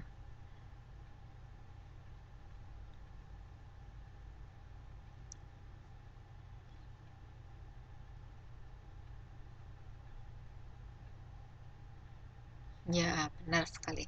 GP lebih besar dari GW. Makanya kalau nanti membuat riset, itu setidaknya harus melihat-lihat atau mencari-cari informasi tentang si kondisi tempat risetnya, biar tahu kalau mau membuat hipotesis itu yang lebih tepat yang apa. Tuh, paham ya sampai sini? Nah, ada contoh. Dari suatu perusahaan biro perjalanan diambil sampel sebanyak 52 karyawan pria dan wanita secara tak gayut. Ini juga aneh bahasanya. Secara independen seperti itu. Kalau saya bilang independen, kira-kira teman-teman tahu nggak ya? Ini artinya independen. Daripada saya bilang tak gayut gitu, kayaknya semua orang nggak ada yang tahu. Tahu ya kalau independen kita aja ya. Nah, ini datanya seperti ini. Ini karyawan pria, ada karyawan wanita. Nah, dihitung satu-satu. Sum itu adalah jumlahnya semua. Ini simbolnya dari sum namanya. Nah, dijumlahkan saja terus dirata-ratakan. Cara mencari rata-rata gampang ya. Dapat. Sudah dapat. Nah, ini rumus apa ini? Masih ingat? Yang rentang ya. Rentang antara dua populasi. Ini dipakai juga di sini. Masih familiar ya. Di sini setelah dihitung rata-ratanya, dihitung standar deviasinya juga. Nah, di sini langsung ini dilangsungkan. Standar deviasinya 1, variasinya 1. Ini dianggap sama, maka menggunakan S pool yang ada di modul 6. Ya, masih ingat ya? Ini menggunakan T, nilai T. T 0,025. Mau nggak belajar ini membaca tabel T? Tabelnya ada di modul 6. Punya modul 6, ini slide saya modul 6 punya semua enggak?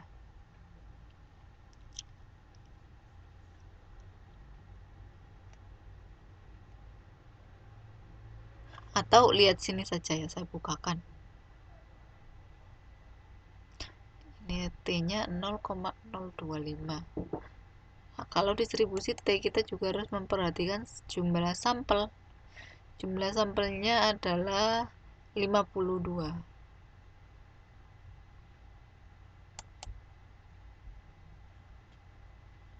Jumlah sampelnya 52.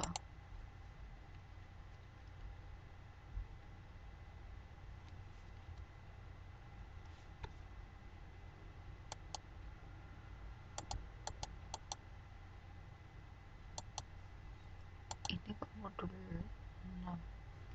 Ya benar. Iya.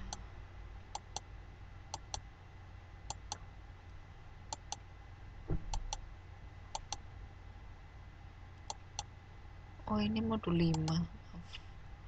Modul 6.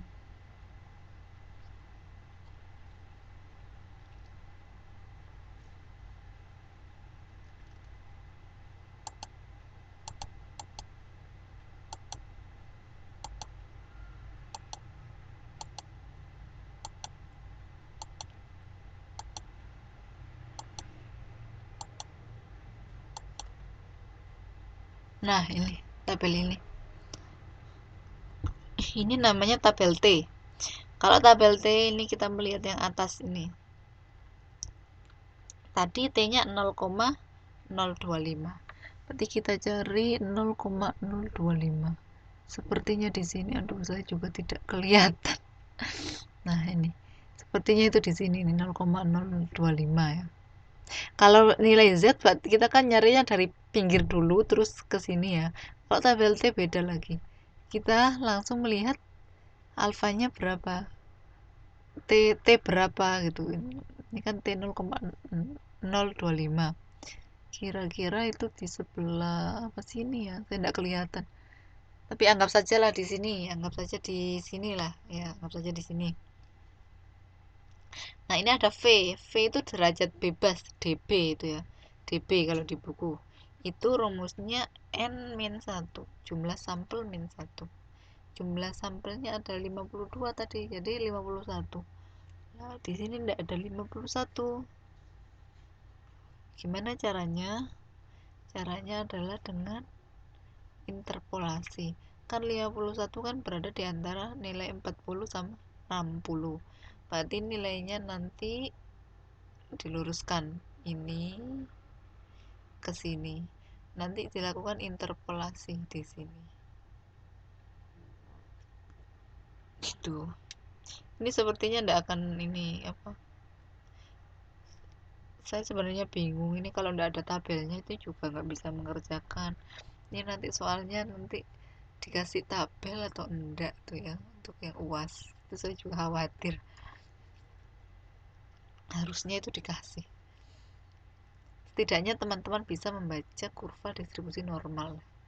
Kalau distribusi T seperti ini, melihat ini di sini dulu, kemudian V itu N-1, terus nanti diluruskan, ketemu nilainya. Semua nilai ini adalah luas kurva yang diarsir ini. Jadi ketika disuruh mencari nilai T lebih besar dari misal lebih besar dari 2, berarti yang dicari yang daerah kecil ini. T yang kurang dari 2, berarti yang dicari daerah yang di sini. Ini semua adalah yang dari daerah ini. Gitu. Paham ya? Untuk yang ini.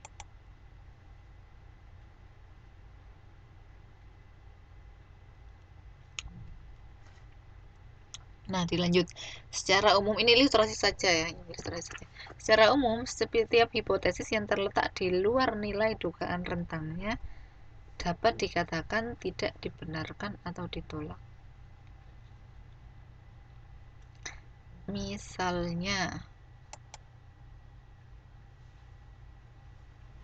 ini ya. Ini kan kita pengen tahu perbedaan nih, dia gaji pria dan wanitanya itu besar yang mana. Nah, kita sudah tahu rentangnya. Rentangnya adalah mulai, ini artinya apa? Mulai dari 5 min 4 sampai 5 plus 4. Jadi mulai dari 1 sampai 9. Nah, ketika kita menemukan nilai ini ya, perbedaan ini adalah di luar nilai 1 sampai 9, maka itu bisa dikatakan bahwa itu salah atau tidak dapat dibenarkan atau ditolak. Hipotesisnya ditolak biasanya kan. Sebaliknya, setiap hipotesis yang terletak di dalam nilai dugaan rentangnya dikatakan dapat dibenarkan atau diterima.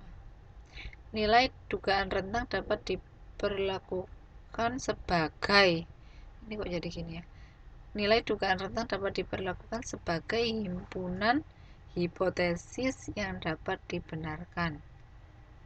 Nah, makanya kita tadi sebelum mempelajari uji hipotesis, kita mempelajari ini dulu. Uji hipotesis memakai derajat kepercayaan 90%, 95%. Ini asumsi dari buku ini, makanya ikuti saja, kita mengikuti ini saja 95%.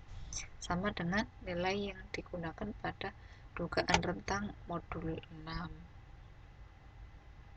Dari sini paham ya? Sebentar, saya mau lihat slide. Waktunya kurang 5 menit. Kalau saya menjelaskan ini adalah satu paket.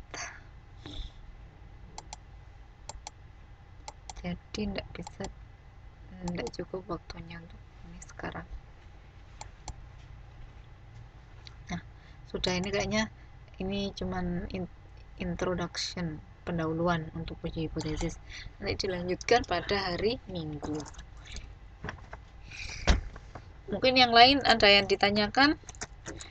Dari semuanya boleh ya, apapun ditanyakan boleh. Saya sambil mengabsen.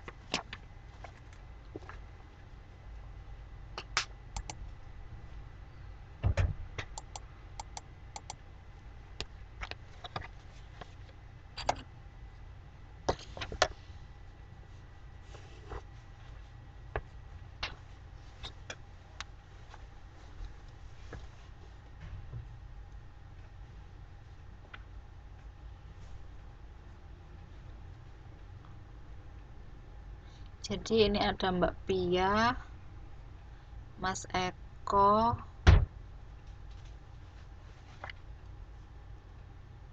kemudian Mbak Eni, Mbak Eni, Mbak Erni,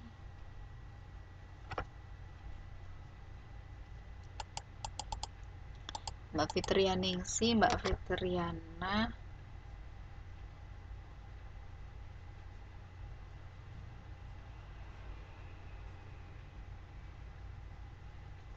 Mbak Ira,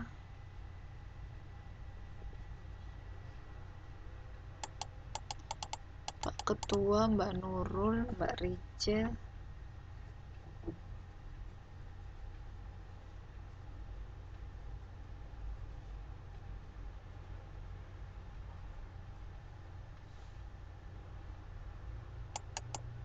dan Mbak Tini. Mbak Tini yang tidak masuk kali ini adalah Mbak Elina. Mbak Puji tadi ada ya. Sama Mbak Rohma.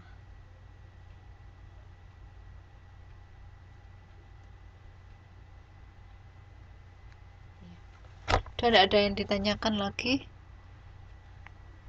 Oh ya, ada. Silakan.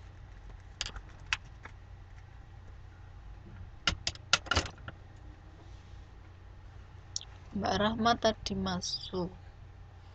Oh, Mbak Rahma tadi masuk. Oh ya, saya absen kalau gitu.